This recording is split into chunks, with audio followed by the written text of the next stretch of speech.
Start. Madam, I rise to support the railway budget presented by Shri George Fernandez for the year 1990-91. Shri George Fernandez has his association with the railways for the last 40 years as a labor leader. As a labor leader, most of his energy was concentrated in making demands on behalf of the workers of the railways. Now he has been put in a position to look after the affairs of the railways as also the well-being of the workers who are working with the railways, since he is at the helm of affairs, since he was a labor leader and his words carry weight with the workers. I hope under his the workers of the railways would perform better, would do their jobs better, and would see that the railways perform better. In this way, not only would the railway satisfy the people who travel, but also the functioning of the railways in general would improve. The Indian Railways are the biggest network in the whole of Asia and the second largest in the world. Not only the Indian Railways are big in size, but their problems are also big in proportion to their size, and the thing that the people want the Indian Railways to do for them are also big. Sir, Mr. Fernandez on the 2nd of February had come out with a status paper wherein he has given the current position of the Indian Railways, the problems that the Indian Railways are facing, and also the innumerable demands, including the demands for providing employment on a large scale in the railways to the unemployed. I hope that in this discussion on the railway budget, the participants would offer some constructive, useful and practical suggestions.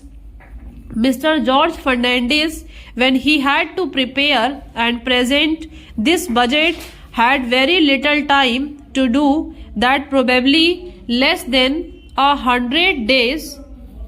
But even within that short period, sir, he has come out with some new ideas, with a new approach with regard to the functioning of the railways.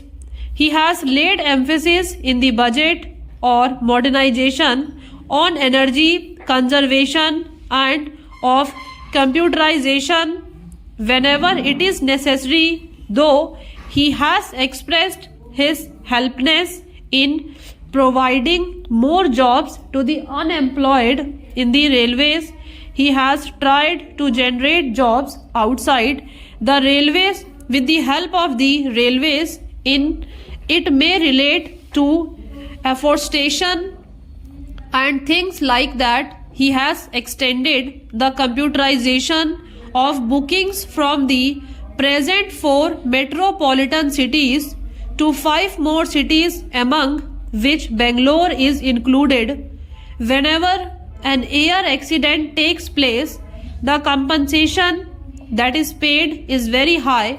What Mr. Fernandez has done is that in the case of the railways accident also, he has raised the amount of compensation from the present rate of 1 lakh rupees to 2 lakhs of rupees in accidents, whether it is the rail accident or air accident. The loss of life is the same, and any life cost can never be recovered.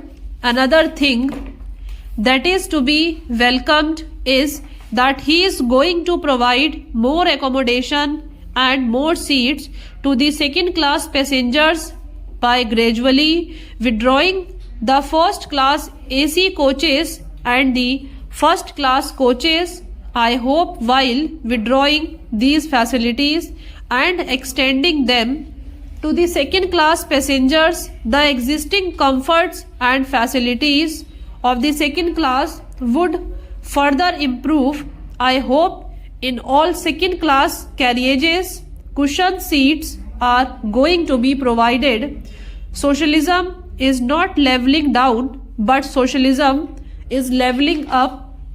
When we withdraw facilities from the higher level, the facilities for the lower level should be improved so that the traveling comforts for the lower level improve. Another innovative idea that Sri George Fernandez has thought of amidst the constraint of resources is financing the West Coast Railway Line, which is popularly called the Konkan Railway Line. This railway line was initiated when Professor Madhu Danvedkar was the railway minister about 12 years ago. Once that government went out of power, this scheme got put into cold storage. Of course, in the last year's budget, Sri Madhu had made some provision for the construction of the line from Mangalore to Udupi, but the construction work did not start. Now Sri George Fernandez has come out with a novel idea of associating the states which are going to benefit out of it, namely Maharashtra, Goa and Karnataka, by raising certain contributions from these three states, by raising certain contributions from the public and certain contributions from the railways as well as from the general exchequer. If this scheme had not been thought of and if this had not been taken up in the normal course and under the normal procedure, this railway construction would have taken 15 years to complete. Now that a new method of financing this project has been initiated, the railway minister has promised that construction of this railway line is going to be completed within 5 years.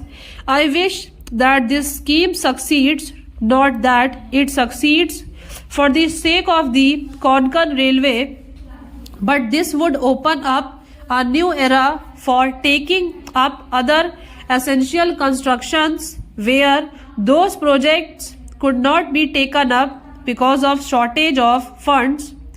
I hope the railway minister, who is a person of many ideas, many innovative ideas, would also think in terms of, if possible, self-financing schemes. Every year costs go up. Any project that is done today is cheaper than it would be tomorrow.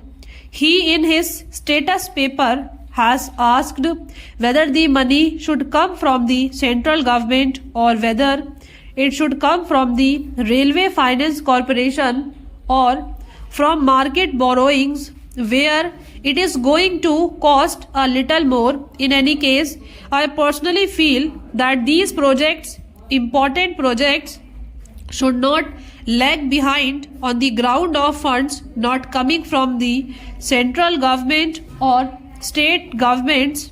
Even if it is costly, the money should be borrowed from the Railway Finance Corporation.